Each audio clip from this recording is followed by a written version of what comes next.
ಅಲ್ಲಿ ನಾನಿರ್ಬೇಕು. ಅಂದಾಗಲೇ ಅವನ ಹಂತಕ್ರೆ ಯಾವನಾದರೂ ನನ್ನ ಹೊರತಾಗಿ ನಿಂತರೆ ಅವರ ಹಣೆ ಬರೋ ಹಣೆಯಂತೆ ಅವರ ಸಾವಿಗೆ ಅವರೇ ಗತಿ.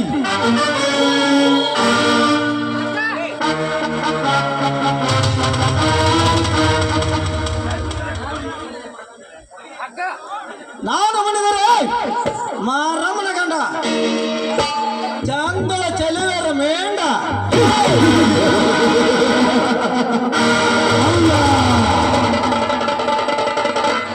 ಕಡಿಯುತ್ತಿದರೆ ಕಾಳಿಂಗ ಸರ್ಪ ಇಡೀ ನಾಗರ ಸತ್ತವರು ಸತ್ಯ ಮಾಡಿ ನ್ಯಾಯದಿಂದ ದುಡಿದು ತಿನ್ನುತ್ತಿರುವ ಮಣ್ಣಿನ ಮಕ್ಕಳ ದೊಣೆನಾಯಕನಾಗಿ ಕರೆಯುವುದೇ ನನ್ನ ಕರ್ತವ್ಯ.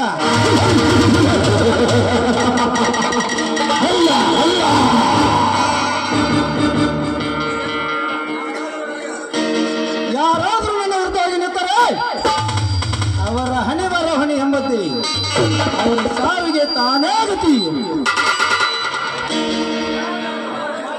ನಾನು ಅವರ ಪಾಲನ ಯಮ ಧರ್ಮ.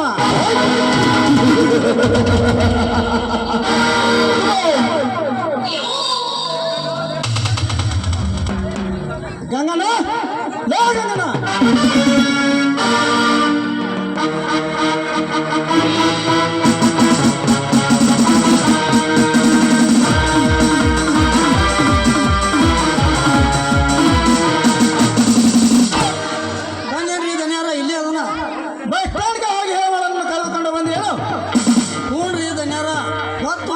ಬೆಳಗ್ಗೆ ಹೋಗಿ ಕರ್ಕೊಂಡ್ ಬಂದ್ರಿ ಅಪ್ಪ.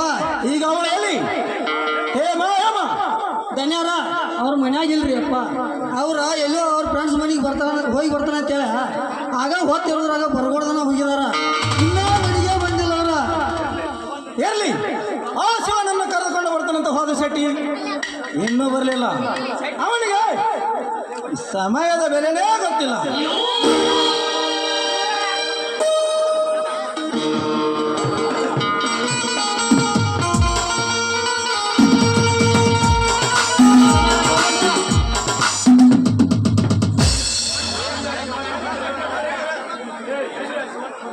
ಎಲ್ಲಿ ಆ ಶಿವನ ಬರಲ್ಲ ಅವನು?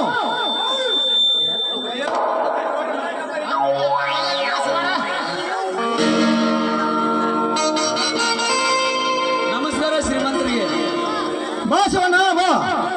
ನಿನ್ನ ಜಮೀನಿನಲ್ಲಿ ಮಾತನಾಡಿದಕ್ಕೆ ಏನು ತಪ್ಪು ತಿಳಿದುಕೊಂಡೇನು? ಎಲ್ಲ ಶ್ರೀಮಂತರೇ, ಅದು ಒಂದು ವ್ಯವಹಾರ ಅಷ್ಟೇ. ನೀವು ನಮ್ಮ ಜಮೀನನ್ನು ಮಾರಾಟಕ್ಕೆ ಕೇಳಿದಿರಿ, ನಾನು ಕೊಡುವುದಿಲ್ಲ ಎಂದೆ. ಅದಕ್ಕೆ ಏಕೆ ತಪ್ಪು ತಿಳಿದುಕೊಳ್ಳಬೇಕು ಶ್ರೀಮಂತರೇ? ಇರಲಿ, ನಿಮ್ಮ ತಮ್ಮ ಬೆಂಗಳೂರಿನಲ್ಲಿ ಆಯೋಜಿಸುತ್ತಿದ್ದಂತೆ. ಹೌದು ಶ್ರೀಮಂತರೇ, ಬೆಂಗಳೂರು IPS ಓದುತ್ತಿದ್ದಾನೆ. ಅಂದ್ರೆ ಮುಂದೆ ಪೊಲೀಸ್ ಅಧಿಕಾರಿ ತಾನೆ ಆಗದ ಇರ್ತಾನನ್ರಿ ಹಾಗೆ ಆಗ್ತಾನೆ. ನಮ್ಮ ನಡ್ರು ವಾದ ಹೇಳ್ಕೊಂಡು ಹೋಗಿ ಅವಾಗ ಅದೆಲ್ಲ ದೇವರ ಆಶೀರ್ವಾದ. ಅವನು ಪ್ರಯತ್ನ ಮಾಡ್ತಿದ್ದಾನೆ ಅಷ್ಟೇ. ಅವನಿಗೇನಾದರೂ ಹಣದ ಸಮಸ್ಯೆ ಬಂದಿರಬೇಕಲ್ಲ. ಏಕೆಂದರೆ ಅದು ದೊಡ್ಡ ವಿದ್ಯಾಭ್ಯಾಸ, ಅದಕ್ಕೂ ಹಣ ಬಹಳಷ್ಟು ಖರ್ಚಾಗುತ್ತದೆ. ಏನಿಲ್ಲ ಶ್ರೀಮಂತರೇ, ಆ ದೇವರ ದಯದಿಂದ ಯಾವ ಹಣ ಸಮಸ್ಯೆನೂ ಬಂದಿಲ್ಲ. ಹಾಗೇನಾರು ಬಂದರೂ ನನ್ನ ಪ್ರಾಣ ಒತ್ತಿಟ್ಟಾರು ಓದಿಸುತ್ತೇನೆ. ಅಣ್ಣ ತಮ್ಮಂದರಂದ್ರೆ ಎಲ್ಲರೂ ಹೀಗೆ ಇದ್ದಾರೆ. ಶಬ್ದಕ್ಕೆ ಜಾಗವೇ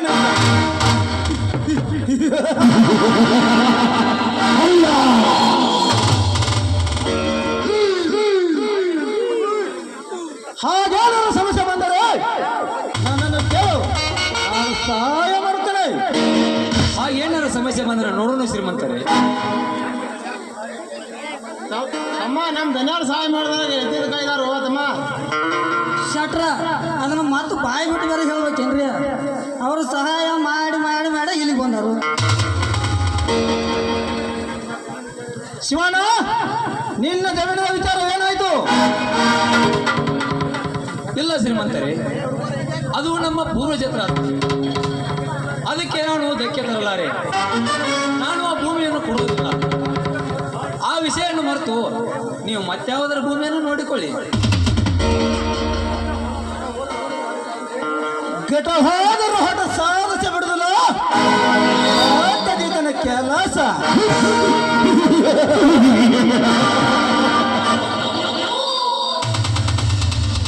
ಮನಸ್ಸ ಮಾಡಿದ ಹೆಣ್ಣು ಮಾನು ಮನು ಬಿಡುವುದಿಲ್ಲ ಬಿಡುವುದಿಲ್ಲ.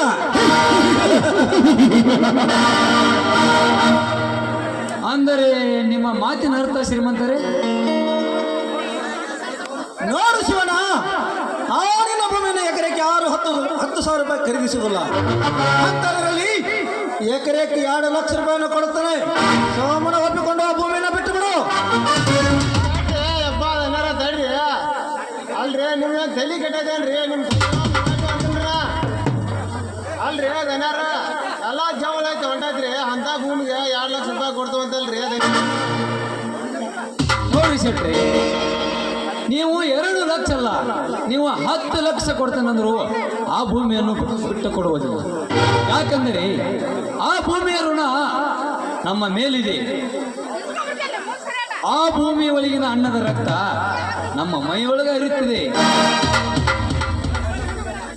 ತಮ್ಮ ಶಿವನ ನೋಡು ತಮ್ಮ, ಈ ಆಟ ಸರಿ ಅಲ್ಲೋ, ಸುಮ್ಮನೆ ಹೂ ಅನ್ನೋ ತಮ್ಮ.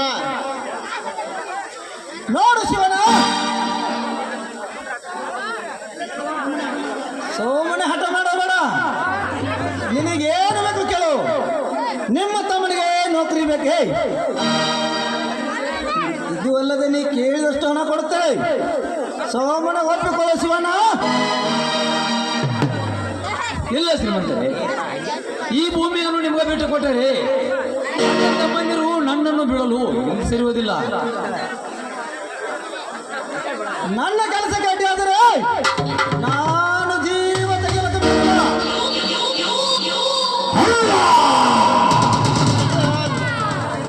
ತಡ್ರಿ ಅಪ್ಪ ಏನಾರ ತಡ್ರಿ. ಯಾಕೆ ಅಡ್ಸೆಟ್ ಮಾಡ್ಕೋತೀರಿ? ಏ ತಮ್ಮ ಶಿವಣ್ಣ, ನೀವು ಹೂ ಅಂದ್ ಒಪ್ಪೋರು ತಮ್ಮ, ನೀನು ಭಾಳ ಬಂಗಾರ ಆಕೈತು. ಇಲ್ಲ ಶೆಟ್ರಿ, ಈ ಕೆಲಸ ನನ್ನಿಂದ ಸಾಧ್ಯವಿಲ್ಲ.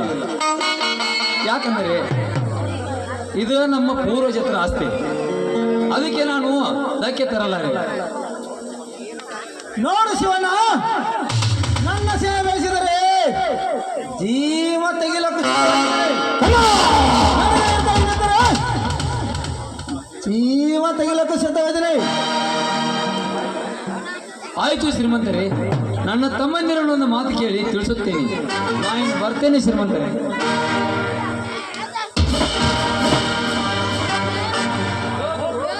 ಹೋಗು ಶಿವಣ್ಣ, ಹೋಗು. ಈ ನಿನ್ನ ಜಮೀನನ್ನು ಹೇಗೆ ಪಡಿಬೇಕು ಅನ್ನೋದು ನನಗೆ ಚೆನ್ನಾಗಿ ಗೊತ್ತು.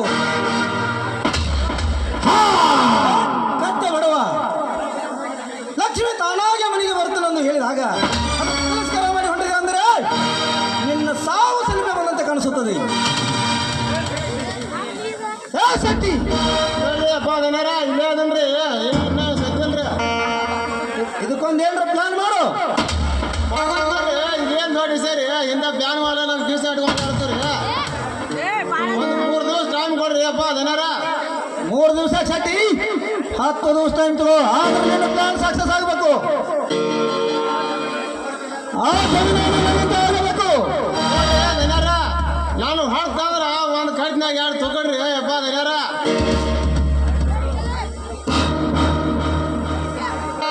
ಆಯ್ತು ಬಿಡಿ ಗಂಗಣ್ಣ, ನೀನು ಬಸ್ ಸ್ಟ್ಯಾಂಡ್ಗೆ ಹೋಗಿ ಹೇಳಲು, ನೀನು ಬ್ಯಾಂಕಿಗೆ ಹೋಗಿ 2 ಲಕ್ಷ ರೂಪಾಯಿ ಹಣವನ್ನು ತೆಗೆದುಕೊಂಡು ಬಾ. ಅವನಿಗೆ ಆಯ್ತು ರೀ ಧನ್ಯಾರ, ನಾ ಹೋಗಿ ರೊಕ್ಕ ತಗೊಂಬಂದು ಕೊಡ್ತೀನಿ ರೀ. ನಾ ಹೋಗಿ ಬರ್ತೀನಿ ರೀ. ನಾ ಶೆಟ್ಟಿ, ಬ್ಯಾಂಕಿನಿಂದ ಕ್ಯಾಶ್ ಬಂದ ಮೇಲೆ ಅದರಲ್ಲಿ 1 ಲಕ್ಷ ರೂಪಾಯಿ ನಾಗೇಂದ್ರ ಕೊಡು. ಅವನಿಗೆ ಮನೆಗೆ ಬರ್ಲಿಕ್ಕೆ ಹೇಳು. ಆಯ್ತ್ರಿ ಅಪ್ಪ ಅದೇನಾರ.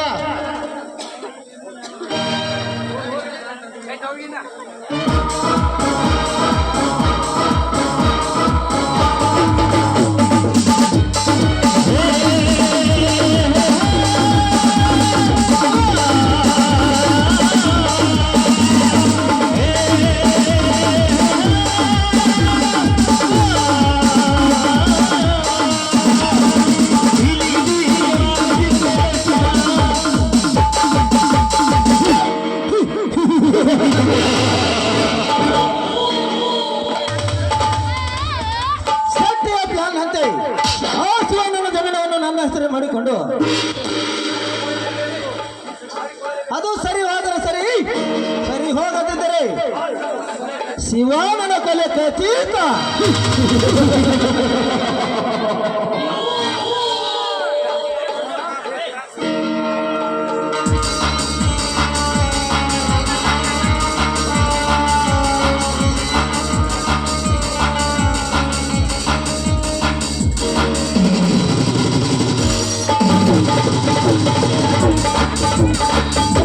ಡ್ಯಾಡಿ ಡ್ಯಾಡಿ ಬಾರಮ್ಮ ಹೇಮ ಹೇಳ ಬಂದೆ, ಚೆನ್ನಾಗಿದೆ ತಾನೆ? ಡ್ಯಾಡಿ ನಾನು ಇವತ್ತು ಬೆಳಗಿನ ಬಂದೆ, ನಾನು ಚೆನ್ನಾಗಿದ್ದೇನೆ ಡ್ಯಾಡಿ, ನೀನು ಹೇಗಿದ್ದೀಯಾ? ನಾನು ಚಿಂತೆ ಅಂದ್ರೆ ನಿಂದ ಒಬ್ಬಳೇ ಚಿಂತೆ. ಯಾಕಂದ್ರೆ ನನಗಿರುವುದು ನೀವು ಒಬ್ಬಳೇ ಮಗಳು. ನಿಂದೇ ಚಿಂತೆ ಇಲ್ಲಮ್ಮ, ನೀನು ಚೆನ್ನಾಗಿದ್ರೆ ಸಾಕು, ಅದೇ ನನ್ನ ಸಂತೋಷ. ಡ್ಯಾಡಿ ನನ್ನ ಮೇಲೆ ನಿಮಗೆ ಅದೆಷ್ಟು ಪ್ರೀತಿ ಡ್ಯಾಡಿ, ನಿಮ್ಮಂತ ಅಪ್ಪರ ಪಡಿಬೇಕಾದ್ರೆ ನನ್ನ ಪುಣ್ಯ ಮಾಡಿರ್ಬೇಕು ಡ್ಯಾಡಿ. ಹೇಮ, ನೀನು ವಿದ್ಯಾಭ್ಯಾಸದಲ್ಲಿ ಎಲ್ಲರಿಗಿಂತಲೂ ಮುಂದಿರಬೇಕು, ಅಂದರೆ ನಿನ್ನ ತಂದೆಯ ಗಣಿತ ಬೆಳೆಯೋದು. ಆಯಿತು ಡ್ಯಾಡಿ, ನಿಮ್ಮ ಮಾತನ್ನು ನಡೆಸಿಕೊಡ್ತೇನೆ ನಾನು. ಹೇಮ, ನೀನು ಮರಳಿ ಪಟ್ಟಣಕ್ಕೆ ಹೋಗುವುದು ಬೇಡ. ಇವತ್ತು ಒಂದು ದೊಡ್ಡ ಶ್ರೀಮಂತರ ಮಣಿತನ ನೋಡಿ ನಿನ್ನ ಮದುವೆ ಮಾಡಿಕೊಟ್ಟು ನನ್ನ ಭಾರ ಕಡಿಮೆ ಮಾಡಿಕೊಳ್ಳುತ್ತೇನೆ. ಯಾಕೆ ಡ್ಯಾಡಿ, ಈ ನಿಮ್ಮ ಮಗಳು ಇಷ್ಟು ಬೇಗ ಭಾರವಾದ್ಲಿ, ಅದಕ್ಕೆ ಮದುವೆ ಮಾಡಿಕೊಡ್ತೇನೆ ಅಪ್ಪಾಜಿ ನೀವು. ಹಾಗೇನಿಲ್ಲಮ್ಮ, ಹೆಣ್ಣಂದ ಮೇಲೆ ಯಾವತ್ತಿದ್ರೂ ಆ ಕೆಲಸ ಮಾಡಲೇಬೇಕಲ್ಲ. ಇಲ್ಲಪ್ಪ, ನಾನೇನು ಕೋಪ ಮಾಡಿಕೊಳ್ಳಿಲ್ಲ, ಹಾಗೆ ತಮಾಷೆಗಂದೆ. ನಡೆಯರ ಅಪ್ಪಾಜಿ, ಊಟ ಮಾಡುವಂತೆ. ಇಲ್ಲಮ್ಮ, ನಾನು ಆಮೇಲೆ ಬರುತ್ತೇನೆ, ನೀನು ನಡಿಯಮ್ಮ. ಅಪ್ಪ, ನಾನು ಊಟ ಮಾಡಿಕೊಂಡು ಫ್ರೆಂಡ್ಸ್ ಮನೆಗೆ ಹೋಗ್ತೇನೆ. ಆಯ್ತು ಬಿಡಿ.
ಹೋಗಿ ಬರಮ್ಮ, ಹೋಗಿ ಬಾ. ನಾನು ಈ ಊರಿನಲ್ಲಿ ಮತ್ತೊಂದು ಸ್ಲಾಬ್ ಬ್ಯಾಟ್ರಿ ಕಟ್ಟಿ ತಿಂಗಳಿಗೆ ಕೋಟ್ಯಾಂತರ ರೂಪಾಯಿ ಸಂಪಾದಿಸಬಹುದು. ಆದರೆ ಆ ಬಡ ಭಿಕಾರಿ ಶಿವನ ನನಗೆ ಜಮೀನು ಕೊಡುವುದಿಲ್ಲ ಅಂತ ಹೇಳಿ ಅವಮಾನ ಮಾಡಿದ.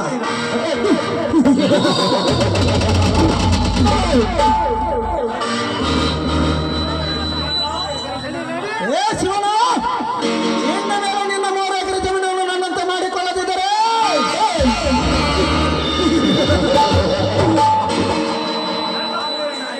ನನ್ನ ಭರವಸೆ ಏನೆನ್ನುವುದು ಗೊತ್ತಾಗುತ್ತದೆ.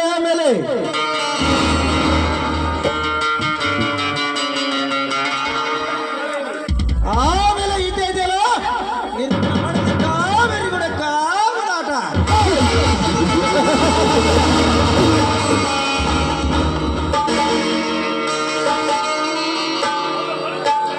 ಅವಳು ಬದುಕಿರುವ ದೇವ ಹಂಗ ಸುಖವನ್ನು ಹೀರಿ ತೋಂಬಿಸಿ ಅವಳ ಮೈ ಸುಖವನ್ನು ಹೀರದಿದ್ದರೆ ನನ್ನ ಹೆಸರು ದುರ್ಯೋಧನ ಅಲ್ಲ.